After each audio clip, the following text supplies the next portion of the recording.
What happens when a fearless journalist and a cold, untouchable billionaire get trapped together by a raging blizzard and end up uncovering each other's deepest scars? Emma Carter only wanted a story. Damian Sterling only wanted to survive the storm untouched. Neither expected to find something real. Secrets unravel, hearts collide, and one life-changing choice could destroy everything. Or save them both. Who will risk it all first? Where are you watching from? Tell us in the comments, and don't forget to subscribe for more unforgettable stories like this one. The howling wind battered the windows, shaking the glass so violently that Emma Carter jumped despite herself. She tightened her coat around her as she stood in the doorway of the luxury suite, staring at the problem in front of her. One massive, king-sized bed, draped in crisp, Egyptian cotton sheets. Just one bed. And standing on the other side of the room, equally stiff and uncomfortable, was Damian Sterling, the billionaire CEO she had been sent to interview, and the last person on Earth she wanted to share a room with.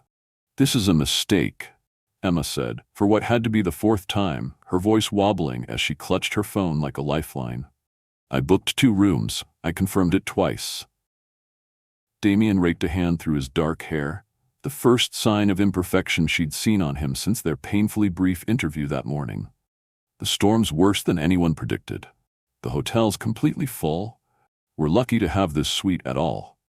"Lucky," Emma muttered under her breath, staring at the swirling whiteout outside the window. Snow piled against the glass, erasing the city below until there was only white, endless, and suffocating. Lucky wasn't the word she'd use. She'd heard the stories about Damian Sterling, a man who closed multi-million-dollar deals with the precision of a scalpel and the warmth of a glacier.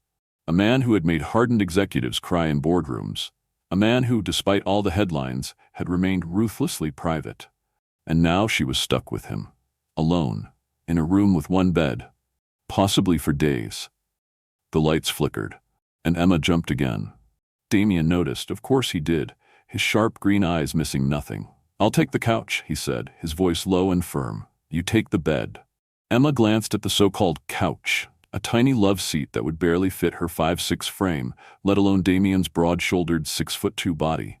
"That's ridiculous. You won't fit." "I've slept in worse places," he said simply, shrugging out of his expensive overcoat. His suit underneath still looked impossibly crisp, despite the chaos raging outside. Emma gnawed her lip. The professional interview earlier had been a disaster. Damian had answered every question with a clipped, one-word response, more interested in his phone than in engaging with her. She hadn't even gotten enough material for a full article, much less the deep-dive feature her editor demanded. Now she was trapped with him in this suite, the tension so thick she could barely breathe. "How long do you think we'll be stuck here?" she asked, crossing to the window, trying to steady her voice.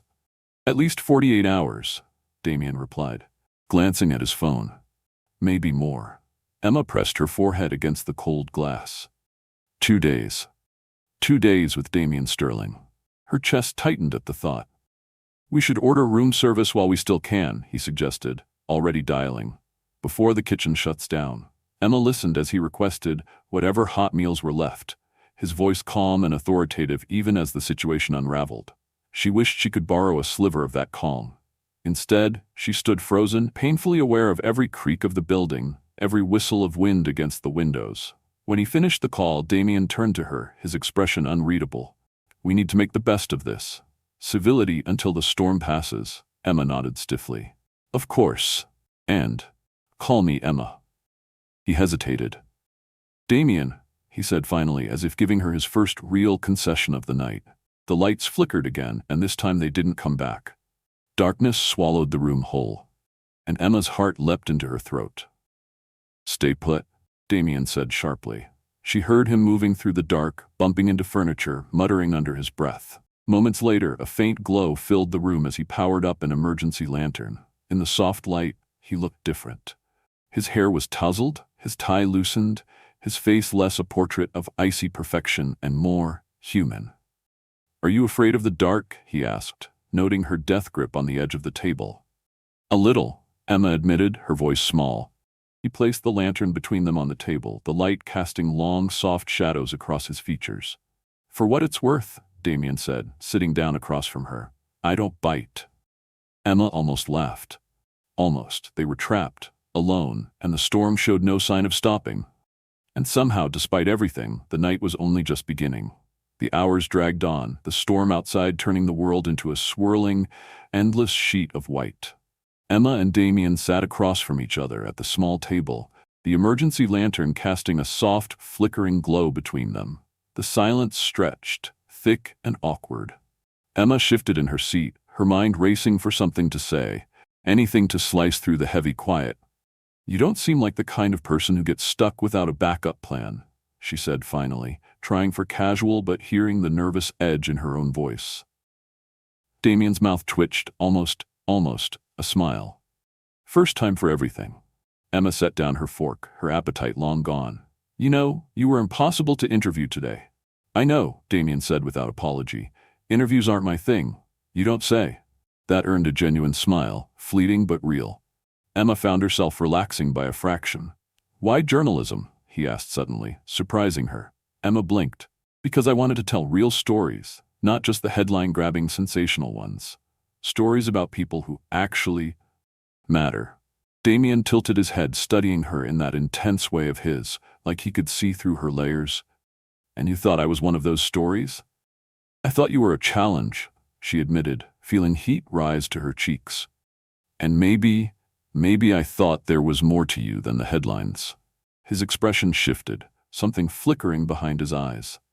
Careful, Emma. Curiosity can be dangerous. I'll risk it. Another crack of wind rattled the windows, and the lights above them flickered again, but the backup lantern held steady. Damien leaned back in his chair, his posture deceptively casual. You want the truth? He asked. Emma nodded, heart hammering a little too fast. I hate all of this, he said, gesturing vaguely at the suite, the luxury suite, the empire he ruled. The boardrooms, the negotiations, the constant fight to stay on top. It's not what I wanted. Then why keep doing it? He was silent for a long moment. Because after my parents' scandal, after they lost everything, someone had to rebuild. I was 18. James, my brother, he was the dreamer. I was the one who couldn't afford to dream anymore. Emma's throat tightened at the rawness in his voice. It was more than she'd gotten out of him all morning combined. What did you want to be? She asked softly. Damien's mouth curved into something sad. A pianist. Music was the only thing that ever made sense to me. The image was so at odds with the ruthless tycoon she had read about that Emma struggled to reconcile the two. So why give it up? She pressed gently. Because music doesn't pay hospital bills. It doesn't rebuild trust funds. It doesn't resurrect reputations.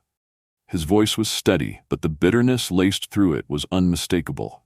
Emma found herself leaning in, drawn to this side of him he'd kept so well hidden.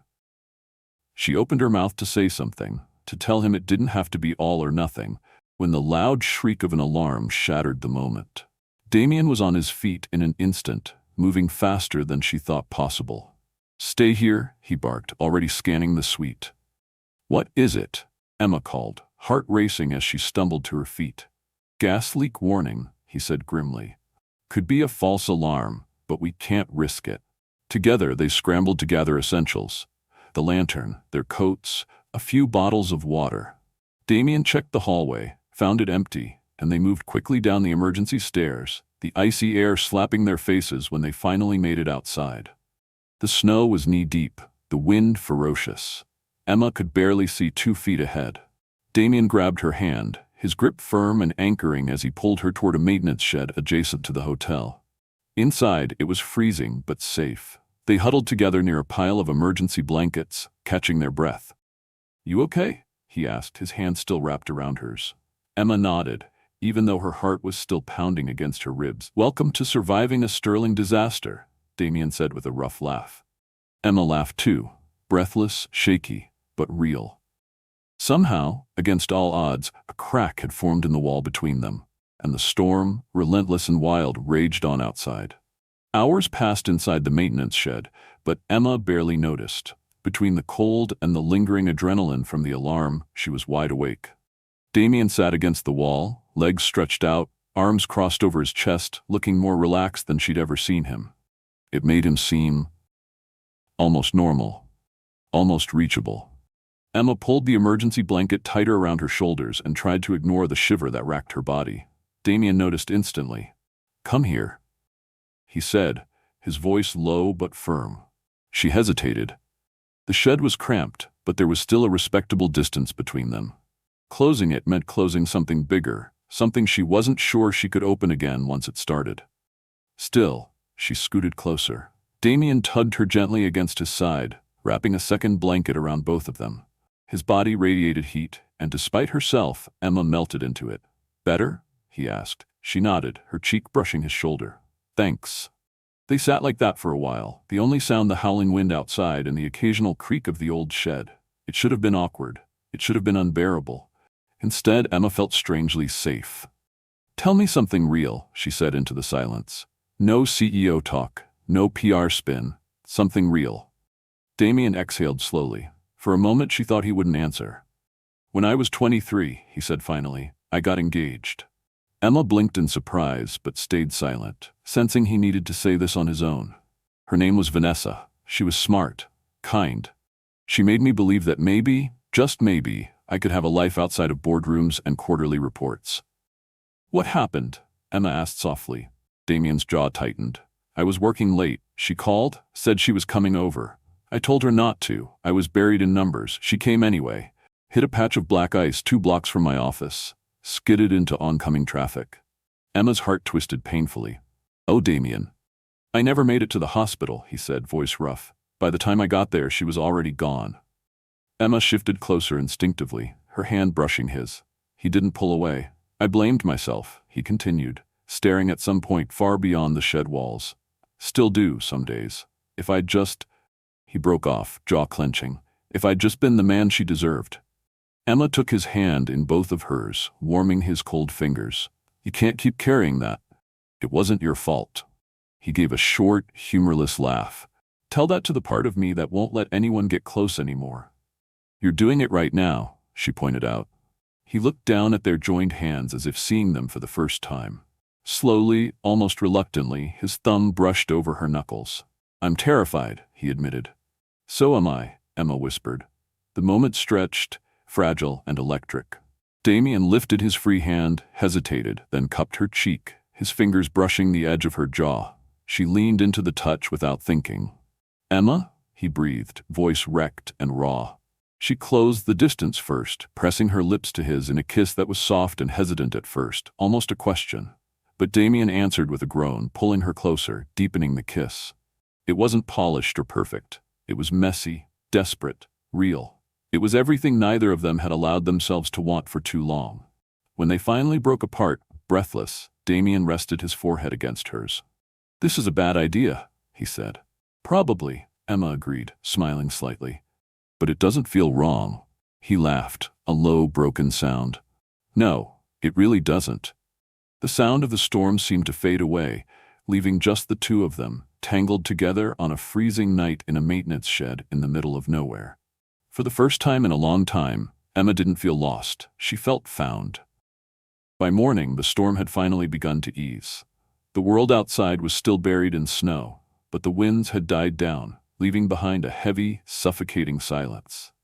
Damien and Emma trudged back to the main hotel, their breath forming white clouds in the freezing air. Inside, the staff buzzed with activity, checking systems, clearing exits, preparing for the first rescue teams to arrive.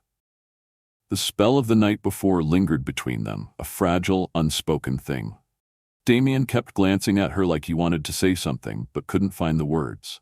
Emma stayed quiet, her heart aching with 1,000 unasked questions. In the lobby, she finally pulled him aside. "About last night," she began. "It can't happen again," Damien said quickly, his voice clipped and distant, his mask firmly back in place. Emma recoiled as if he'd slapped her. "Right. Of course. It was just the situation, proximity, nothing more." Damien flinched, but he didn't argue. Before she could say anything else, her phone buzzed. It was a message from her editor. "Storm update. Incredible opportunity. Dig up something juicy on Sterling. Expose him. Career-making stuff." Emma stared at the words, her stomach twisting into knots. This was what she had come here for, wasn't it? The big story. The ruthless billionaire laid bare. But now, all she could think about was the man who had confessed his deepest regrets to her in the dark, who had kissed her like he was afraid to lose her. She closed the message without replying. "Problem?" Damien asked, his tone polite, guarded. Emma shook her head. "Just work." He nodded, already retreating into himself. She could see it happening, the slow, deliberate withdrawal, like a castle drawing up its bridges and pulling in its gates. The first convoy of rescue vehicles arrived by noon. Guests hurried to check out, desperate to return to the normalcy of their lives. Emma and Damien packed in silence, their bags heavier than before, not because of what they carried, but because of what they were leaving behind. In the suite, Damien zipped up his suitcase and straightened, looking everywhere but at her. "Emma," he said finally, his voice low, almost hesitant. "It's better if we don't complicate things." "Too late for that," she said, forcing a bitter smile. He winced. "You're ambitious. You're good at what you do. Don't throw it away on whatever this was." "And what about you?" she demanded. "Going to keep hiding behind your empire? Keep pretending none of it matters?" "It doesn't," he said, but the words rang hollow. Emma took a step closer. "It matters to me." That seemed to break something in him. He reached out, then thought better of it, letting his hand fall back to his side. "You'll leave," he said hoarsely. "Write your story, move on. And I'll be right here, the man you survived a storm with, a footnote in your career." Emma swallowed against the lump rising in her throat. "Maybe I don't want to leave."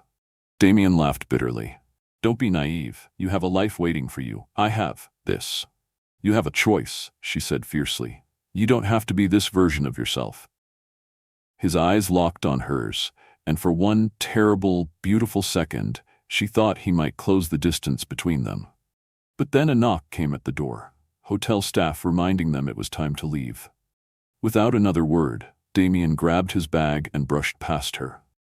Emma stood frozen, her heart breaking in ways she hadn't expected when she boarded that flight 2 days ago. By the time they reached the lobby, they were strangers again, her clutching her notebook, him glued to his phone, barking orders to his team. The ride down the mountain was quiet, tense. Emma watched the snow-covered trees blur past the window and wondered if she had just made the biggest mistake of her life, letting him push her away without a fight. Or maybe, she thought bitterly, he'd made it for both of them. Either way, the story wasn't over. Not yet. The city looked different after the storm, softer somehow, washed clean by the blizzard. Emma stepped out of the rescue van, clutching her battered notebook to her chest, the bitter cold seeping into her bones. Her phone buzzed the second she had a signal again. Messages from her editor piled in, all screaming the same thing. "Where's the exposé? Where's the dirt? Deadline in 12 hours. Emma trudged back to her tiny apartment, peeled off her snow-crusted boots, and sat down at her kitchen table, staring at the blinking cursor on her laptop screen. She had enough material to destroy Damien Sterling's reputation if she wanted to. Enough to write the scathing, career-making piece her editor was begging for. But she couldn't do it.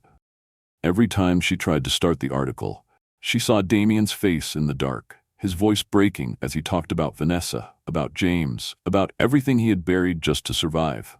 She saw the way he had held her, kissed her, and then pushed her away because he was too terrified to believe he could deserve something good. She couldn't betray that. With trembling hands, she started typing. But it wasn't the story her editor had asked for. It was the story she knew needed to be told. About a man who had lost more than anyone ever knew. About a man still trying against all odds to find his way back to himself. When she hit send at 3 in the morning, she knew she had probably ended her career at Pulse magazine. But she also knew she had done the right thing. Emma fell asleep on the couch, exhausted in every way, and woke to her phone ringing. It wasn't her editor, it was Damien. She answered on the third ring, heart hammering in her chest. "Hello?" There was a long silence on the other end. Then, finally, his voice, rough and low. "You didn't destroy me." Emma closed her eyes, the ache in her chest easing just a little. "I couldn't." Another pause. "I'm at my office. Can you come?" "I'll be there," she whispered. An hour later, she stood in the massive lobby of Sterling Enterprises, nerves jangling as she waited for the elevator. When she stepped out on the top floor, Damien was already there, leaning against the window, looking out over the city. He turned when he heard her. There was no pretense between them now. No armor. Just two people who had been through hell and somehow still found themselves reaching for each other. "You told the truth," he said, his voice almost a question. "I told your story," Emma corrected gently. "The real one." Damien crossed the room in 3 strides, stopping just inches away. His green eyes searched hers, vulnerable and fierce all at once. "I don't know how to do this," he admitted. "Neither do I," Emma said with a small, trembling smile. "But we can figure it out." He reached for her then, tentative, like he was afraid she might still pull away. She didn't. She closed the gap between them, wrapping her arms around his waist, feeling him shudder against her as he let out a breath he must have been holding for days. "You scare me," he murmured into her hair. "Good," she said, smiling into his chest. "You scare me too." They stood there, wrapped in each other, while the world spun outside. It wouldn't be easy. It might not even work. But for the first time in a long time, Emma felt like maybe, just maybe, she wasn't fighting alone. Damien pulled back just enough to look her in the eye. "I want to try," he said. "With you?" Emma smiled, the kind of smile that felt like coming home. "Then let's start here." Outside the windows, the city glistened under the fading snow, 1,000 possibilities waiting just beyond the horizon, and together they stepped into the unknown.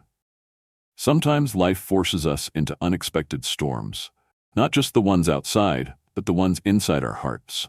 Through Emma and Damien's journey, we learn that real strength isn't about building walls to keep people out. It's about daring to let someone in, even when everything inside us screams to run. It's about being vulnerable, even when it's terrifying. Damien thought success meant hiding his pain, staying invincible, and controlling every part of his life. Emma thought her dreams required sacrificing anything, even her heart, for the next big story. But both of them realized that true success, true happiness, comes from authenticity, from choosing honesty over fear, connection over isolation. Their story reminds us that love doesn't ask for perfection. It asks for courage. The courage to risk being hurt, to risk losing, because in doing so, we open ourselves to something far greater than safety. We open ourselves to life. We can all hide behind our careers, our fears, our past mistakes, or we can choose the harder, braver path, trusting that maybe, just maybe, someone out there is willing to meet us halfway, flaws and all. Emma and Damien didn't find each other because they were perfect. They found each other because they were willing to be imperfect together. What about you? Where are you tuning in from? If you enjoyed this story and want more heartfelt, powerful journeys like Emma and Damien's, make sure to subscribe to the channel. Hit that button and join us for more incredible tales of love, hope, and second chances.